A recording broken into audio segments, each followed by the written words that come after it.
So how to pull home. So I want to talk about, I had a few issues with a student this week when we were doing an immersion. He had a few issues with pulling girls home, and I just want to cover that real quick right now. As you guys can see, Sydney, Australia. We're in the Circular Quay, the beautiful Circular Quay. The Opera House is over here as well. And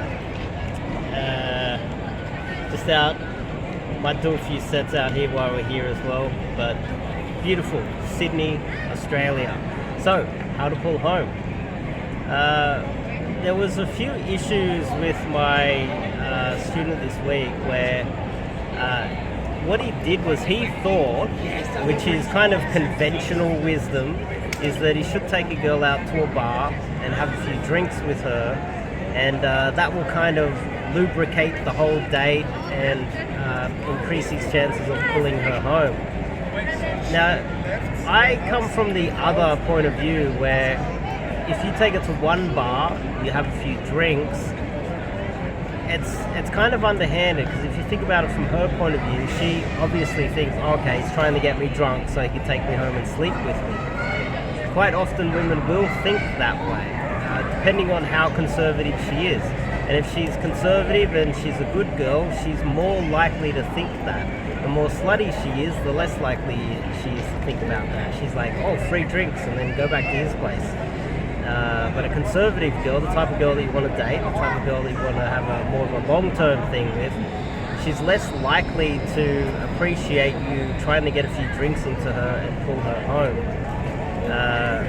So this is something that I would try to warn guys not to. You don't have to drink before taking a girl home.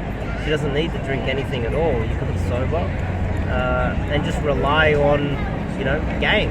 Rely on your personality and have the confidence in yourself that you're going to be able to pull her successfully. The other aspect of it was there was another girl where he tried to pull her to a restaurant, and the restaurant was closed, and instead of bouncing her somewhere else, he tried to pull her straight home. She gets to the front door of his hotel, the elevator, and she's like, whoa, are we going upstairs? And she panicked and goes, oh no, I'm not going home with you, I'm not going into your bedroom. And it was a failed pull. So these are just two scenarios that kind of can get in your way when it comes to pulling girls home. Another aspect is, if your room or your apartment is too cluttered, I would say minimalist is the best way. The highest probability of success is when you're more of a minimalist. So if you have clothes all over the floor, you have all of these little things all over the table and it's cluttered, that kind of reflects your mind. And if you look like your apartment looks like a mess, there's just too many things going on, from my experience, that lowers your, you maybe just look dirty, you come across lazy, you come across, it projects a lot of things that you don't really want women to be thinking about you. So minimalist, clean apartment. On top of that, you don't need to get them drunk to pull them home. Now, how many times should you bounce a girl before pulling home? This is really important. Now, if you're just bouncing her to one place, like you're having one drink and then you're pulling directly straight home, it's a little bit up and down whether that's a good idea. I would like to see guys bounce maybe twice, maybe even 3 times. And it could even be just like bouncing to buy some chewing gum or buy some ice cream or bouncing buy a coffee or something like that, and then bounce to another place where you eat, and then maybe you go, okay, well, let's go for a walk in the park, and then try to pull home. Try to at least build some sort of rapport on multiple different locations while outside before pulling back to your apartment.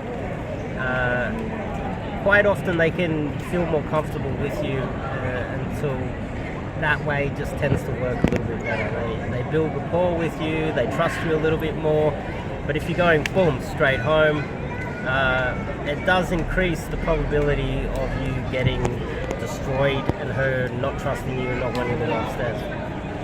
Another aspect is that to pulling is What if you're pulling her home and you get close to your home and she starts to notice, she starts to act a little bit nervous and you don't notice it, sorry.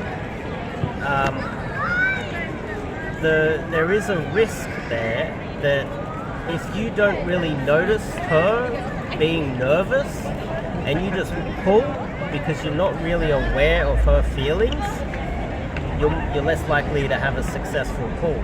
A lot of guys pull girls home. Sometimes there's some guys that will pull 10 girls per year and only 5 of them they'll sleep with them. Their pull to lay ratio decreases over time because they're not aware of her feelings and don't show enough empathy. Now, I've had a lot of students where they've tried to pull and I've like mic'd them up. I can see what's happening. I can hear what's happening and I can tell that the girl's starting to get a little bit nervous, but my student is not aware of that and he tries to pull regardless. When that often happens, she feels like she's not being listened to, like you don't understand her, like you were just robotically trying to pull another girl home, and she doesn't feel heard, she doesn't feel like you respect her, etc., etc. If you're capable of seeing those slight little changes in her behavior, her body language, etc., and pull back, you're more likely to have success. Here's an example. It's a hard concept to understand, but let's just say you pull a girl back to your apartment, you start to notice just before you get to the front door that she starts to feel a little bit nervous. So instead of going and trying to open the door and try to pull her regardless, you slow down, you go, hang on, I forgot something, let's go back. Let's go back to the shop, I need to buy something from the local supermarket, I need to buy some more food or whatever, let's go for another walk. Instead of getting to the point where she has to tell you that she doesn't want to enter your apartment, going back out and building some rapport and giving her a little bit more time to become comfortable with that, that will increase your pull to lay ratio over time substantially. And it takes a little bit of experience, it takes a bit more feel, and you can gain those skills, but it does come from you showing empathy from her, watching her and being, how can I word this, like being aware of her feelings and showing empathy and actually worrying that making sure that she's comfortable, right? This is really important, will increase your success rate over time. So these are a few things I wanted to talk about. Hopefully that made sense. Hopefully that helps you guys. Top link in the description to check out the website. If you're in Sydney, Australia, you're going to do some coaching with myself, go to the website, sign up, fill out the coaching form, and do some coaching with myself. Otherwise, I've got over 500 or more videos here on this channel. I've got 300 blog posts on the website. Skim through those, check them all out, and if you want to do some coaching, go to the website. I'll see you guys in the next video. See you later.